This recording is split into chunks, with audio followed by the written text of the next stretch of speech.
Apps interview lang po. Ano masabi mo sa program natin? Kayong dalawa. Hirap? Hirap ba? Astig. Astig. Hindi ako lang. Hirap. Ayos lang po. Ikaw, Angie, ano sabi mo sa pagmamahal mo kay Alex?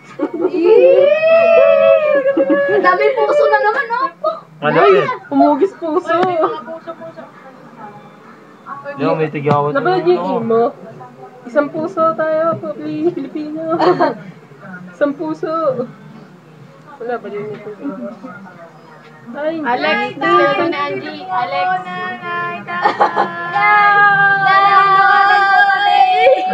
walang magawa. Makita si Alex. Angie, speechless ka. Say something naman. Angie. Yung mga magulang ni Angie dyan, meron na pong boyfriend si Angie. Yung masabi sa Facebook ko. Yung mga kakilala po ni Angie, mga kamag-anak ni Angie. Yung magulang po ni Angie, panawagan lang po, meron na po siyang boyfriend.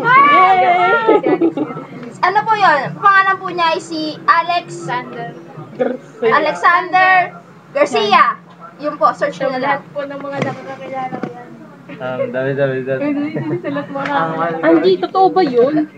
Hindi, showbiz tayo, boy. Oo, totoo yun. Showbiz tayo. Tapos in-upload sa Facebook. No, what? May nakakita niya, papakain ko yan. Gana si Angie. Upload! Hello, ngayon na. Ikaw, ano pa mo kay Angie? Gano'n mo kamahal si Alex? Gano'n kamahal mo daw si Alex? Sobra. Oh! Nax. Tingnan niyo, expression niya.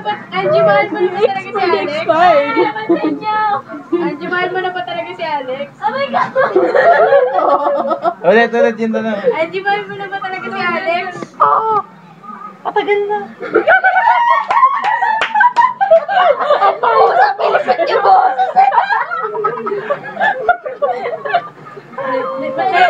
Matagal ka nang nililihim. Ay na, dahil na po the boss. Kaya kaya. Akalo ko yun. Kumano ka rin.